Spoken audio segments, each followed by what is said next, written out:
नमस्कार, knowledge hub classes 9289 में आप सभी बच्चों का स्वागत है। कैसे हैं दोस्तों? उम्मीद करते हैं कि आप सब अच्छे होंगे। हमने कल पढ़ा था, यानी कि चैप्टर 2 हम लोगों ने पढ़ाया था राजा के बारे में, राज्य के बारे में और उसके साम्राज्य के बारे में। आज हम तीसरा चैप्टर शुरू करने जा रहे हैं। वो तीसरा चैप्टर ये है बंधुत्व, जाति तथा वर्ग, यानी कि अध्याय 3 भाग 1। बंधुत्व क्या है? मैंने इसको शॉर्ट ट्रिक में लिखा है। बंधुत्व का मतलब होता है खून प्लस शादी प्लस परिवार, यानी कि एक परिवार, माता पिता, भाई बहन, पति पत्नी, बस इतना ही आपको याद रखना है। उसके बाद जो है जाति। जाति व्यवस्था जन्म के आधार पर समाज का विभाजन, जिसमें लोगों के काम और सामाजिक स्थिति तय होती थी। जाति एक व्यवस्था थी उस समय का, जो कि उसकी स्थिति को देखते हुए एक कैटेगराइज में बांटा जाता था। वो यहाँ पे बताया गया है। उसके बाद एक अधिकतर एग्जाम में पूछेगा आपको वर्ण व्यवस्था के बारे में। उस समय जो वर्ण व्यवस्था थी वो 4 कैटेगराइज थे, आपको ये याद कर लेना है। ब्राह्मण, क्षत्रिय, वैश्य और शूद्र। ब्राह्मण उच्च कैटेगरी के आते थे, उसके बाद जो है क्षत्रिय सेकंड पे आते थे, थर्ड में वैश्य आते थे और शूद्र लास्ट में आते थे। आपको और इसका मैं खंडन करके बता दूं, ब्राह्मण सर से, क्षत्रिय छाती से, वैश्य पेट से और शूद्र पैर से। बस इतना ही आपको याद रखना है। ये कैटेगराइज को आप याद कर लीजिएगा। ब्राह्मण, क्षत्रिय, वैश्य और शूद्र, 4 भाग इसको बांटा गया था। अब आगे आते हैं। एक सवाल यहाँ पे अक्सर आता होगा एग्जाम में महाभारत के बारे में। महाभारत क्या था? आगे महाभारत जो था एक आपस की लड़ाई थी, एक परिवार की लड़ाई थी। आपको ये याद रखना है, कौरव वर्सेस पांडव या पांडव वर्सेस कौरव।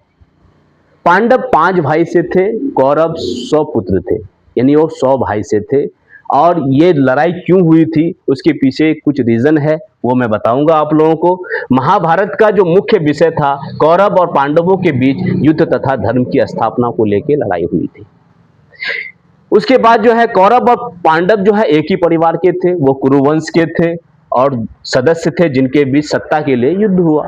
जाहिर सी बात है, आज भी युद्ध हो रहा है, लेकिन आज युद्ध उस टाइप का नहीं हो रहा है। घोड़ा क्या कहता है से नहीं हो रहा है, तलवार से लड़ाई नहीं हो रही है। आज लड़ाई होती है गोलियों से, बंदूकों से।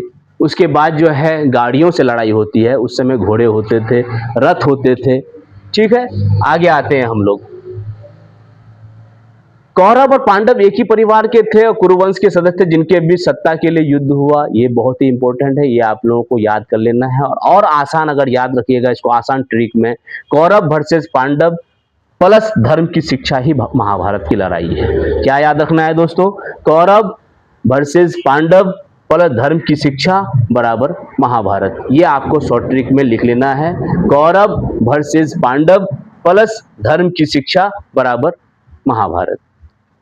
ऐसा ट्रिक याद कर लीजिए कि आप उसे भूले नहीं। अगर आप ट्रिक से पढ़िएगा तो आप कभी नहीं भूलिएगा, आपको याद रह जाएगा। उसके बाद ये कितने दिनों की लड़ाई हुई थी? 18 दिनों की लड़ाई हुई थी। कहाँ हुई थी? कुरुक्षेत्र के मैदान में हुई थी।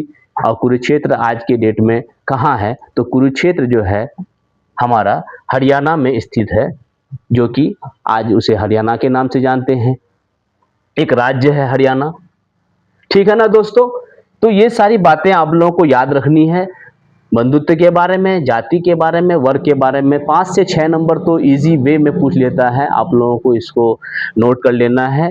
द्रौपदी के बारे में आपको जानकारी दे दूं कि द्रौपदी का महत्व क्या था। द्रौपदी के अपमान चीरहरण ने महाभारत को युद्ध को जन्म दिया, क्योंकि इसके पीछे भी बहुत लंबी कहानी है। अगर हम बताने लग जाए तो फिर बहुत वक्त लग जाएगा, तो मैं इतना शॉर्ट में बता देता हूँ।